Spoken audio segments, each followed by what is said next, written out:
Stephen King's 2002 miniseries, Rose Red, is a real example of underrated and forgotten horror content. For anyone who hasn't seen my videos before, you should know, I widowy love horror content.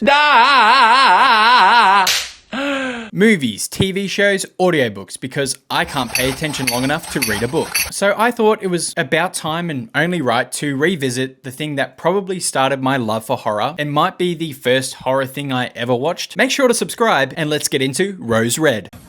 Okay, let's go.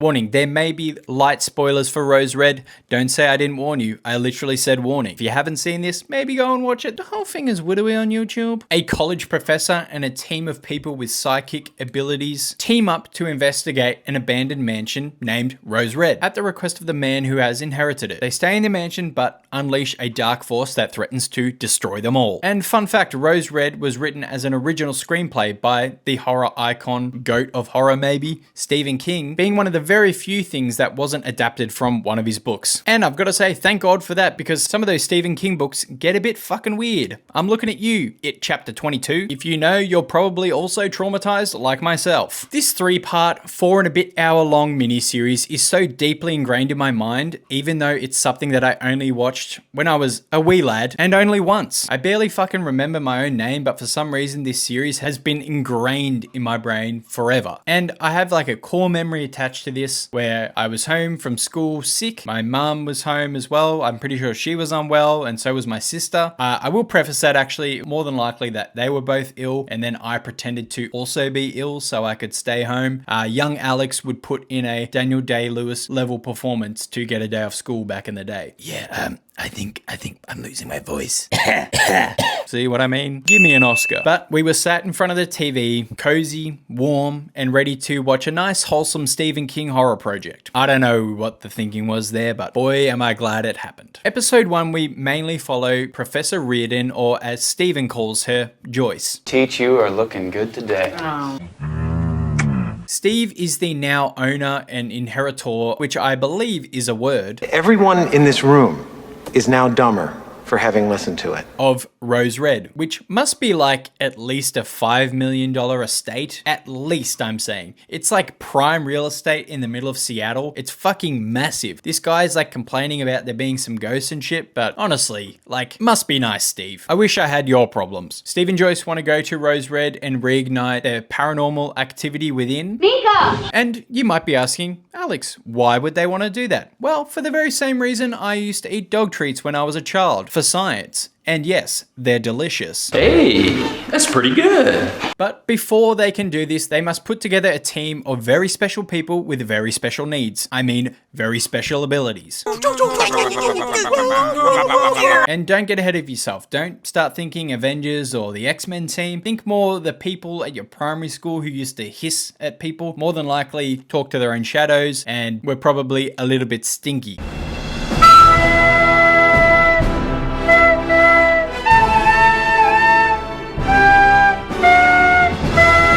They have different kinds of psychic abilities, and Joyce thinks that those will help ignite the flame within Rose Red and bring it back to life. All to prove that supernatural activity are real. So, I think it's about time we meet the team. We've got Pam. Are you saying Pan or Pam? Psychometry, which I could have pronounced incorrectly. She likes to touch people and objects, and when she does so, she learns information about them and their history without their consent. She has a crush on Steve, and she was in Bones. Nick, telepatry and remote viewing. He can read minds and see things that are going on in different rooms or away from his field of view, so definitely no gooning around this guy. It tore me apart, but I learned an important lesson.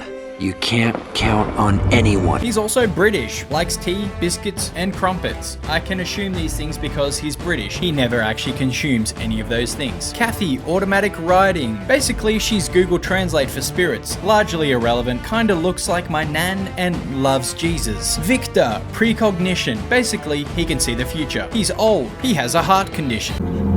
I'm having a heart attack! You didn't see that coming, Victor? Interesting. Emery, retrocognition. He can see past events and is constantly seeing spooky shit and spirits. He's a mama's boy.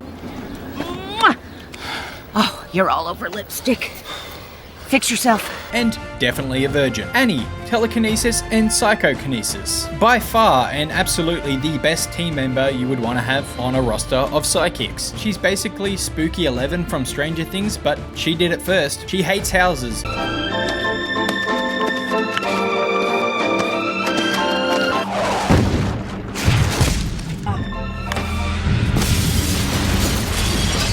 Very connected to the spirit world and Rose Red. Basically non-verbal, likes to draw, and autistic.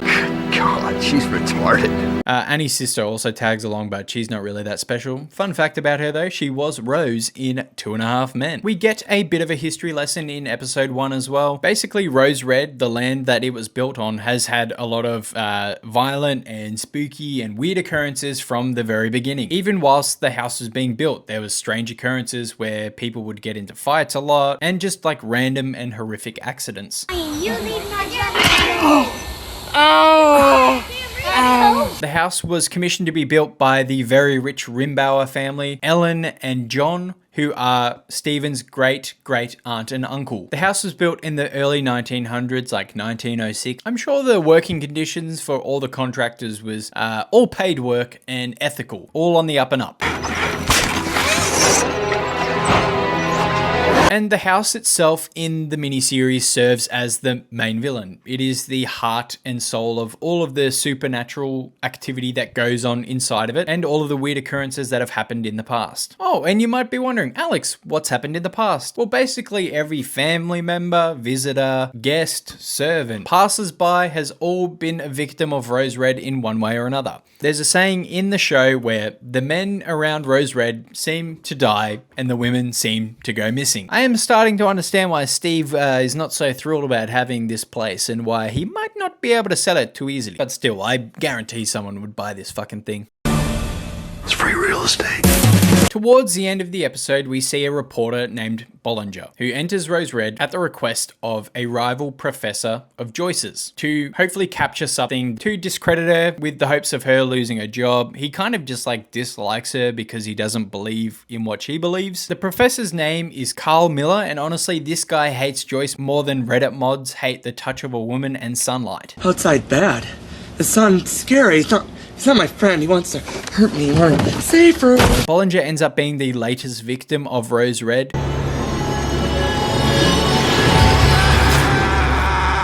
Showing that Rose Red is definitely far from dead. It was just lying dormant and waiting for the right moment to strike. Episode 1 concludes with our group of very special people arriving on their small bus to Rose Red to start their investigation. I've got to say, before we move on to episode 2, the show has some absolutely great performances. They really have held up over time as well. And because this is a mini-series, it has the ability to really like flesh out the characters and give them like clear differences in characterization. And I think the best example of this is my absolute favorite character, and you stick with me here, he is an asshole, but Emery is absolutely fantastically fleshed out. On a surface level, Emery comes across as like a dorky asshole who, if you met in real life, you probably immediately want to give him a wedgie. And amongst the group of psychics, he is like by far the dorkiest and lowest on the totem pole. Nick is the coolest by far. He's very suave. What goes better with scrambled eggs and champagne?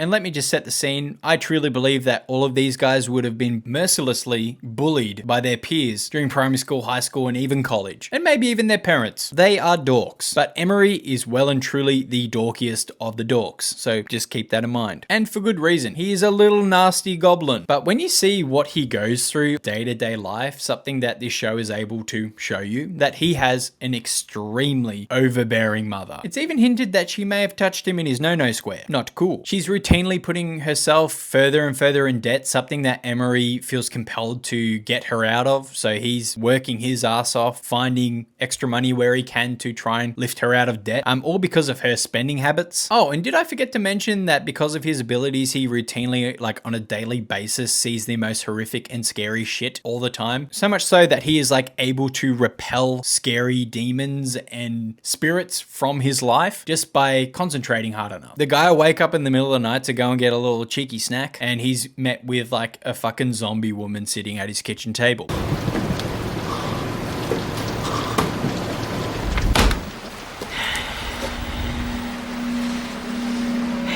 I would be kind of a prick too if that was happening to me. They show that he low-key has either like an eating disorder or just is like an absolute stress eater. Several times throughout the show when things are not going super well, this dude is shoveling food. Emery, could I interest you in some Ozempic, maybe? And overall, like, I could not help but be so compelled by him as a character and truly, like, sympathize with him as a dude. He has a shit life and he takes it out on other people, which is not the way to do it, but I kind of don't blame him. Episode 2 is where things really start to ramp up. The group go on a guided tour led by Joyce, and Steve even chips in here and there to fill in the gaps. Filling in Joyce's gaps is something that Steven is very familiar with.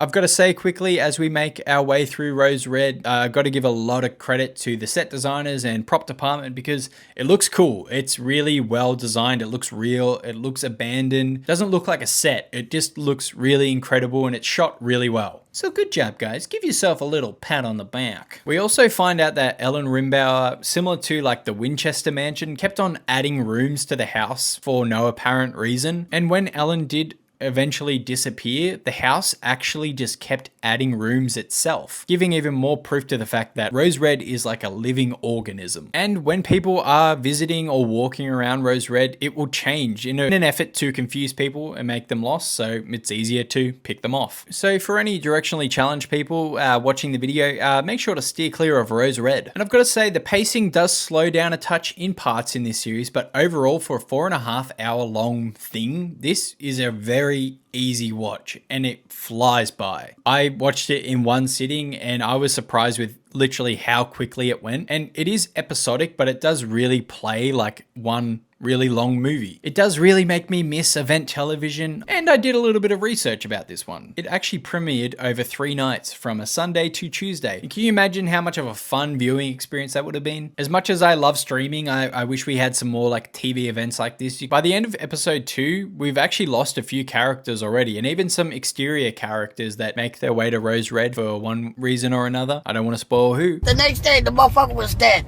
Are actually unable to leave. This house goes like China 2022 COVID lockdown mode. China. And the last episode of the show does slow down just a touch. It does almost make its way into exposition dumping, but honestly, it's so compelling and interesting, I didn't really mind. Something I have to add as well is the scares and the actual horror elements of this show are really solid and have held up super well. There's some genuinely really scary scenes in this show. There's some in particular that I've like remembered my entire life. There is a scene involving a hallway, 2 of our characters and a rug, and let's just say that has scared the fuck out of me my entire life. I've thought about it for years, and it just really shows that this miniseries truly touched young Alex. I mean, left a really big impression on young Alex. No touch. And for a miniseries that came out when it did, some people might not realize this, but TV in the early 2000s was very different from TV today. It was not as a prestigious and well-made and, you know, large budget, high quality thing that it is now. So this could have easily been like a really cheesy or corny thing that has not held up very well over time, but the care and the love really shines through, and I'm glad this has held up on a rewatch. And like any good Stephen King project, the ending is a little bit unsatisfying. It does try and pay off a few things or like have some hard-hitting moments that probably didn't really earn. Like there's a few things here that could have been fleshed out a bit better. But not pointing the fingers. They could have been done better. But I'm by no means saying it's bad. It is a pretty good ending. The episode ends with a few of our group escaping and Rose Red being left in tatters. Once again, I don't want to spoil exactly what happens because I truly think this is worth watching. But overall, I really loved revisiting Rose Red. It's something that I've intended to do for a really long time, so I'm glad I finally ripped the band-aid off it and did it. Rose Red really holds up, and if you are a horror fan, I really think it's must-watch content. It's worth putting on your list. Like I mentioned earlier, it's on YouTube. It's a great lazy Sunday watch. I think you could binge it in one sitting. I do hope a few of the people watching go and watch this. It's worth your time. And if you say otherwise, you're incorrect. And don't tell me about it in the comments, please. I do really wish we got things like this now. Obviously, everything is like a 8-part TV series or a movie. If anyone has some like recommendations that are similar to this, I would love to watch it and maybe even make a video about it. So get in the comments section. You know what to do. But thank you very much for joining me on this journey back to Rose Red. Make make sure to leave a comment in the comment section below. Have you seen Rose Red before? What did you think of it? Have you not seen it? What's something similar to this that I should watch? Or maybe even leave a comment about some horror content that impacted you when you were a child, and maybe I can cover that in the future. But make sure to subscribe. I love you very much. Bye bye.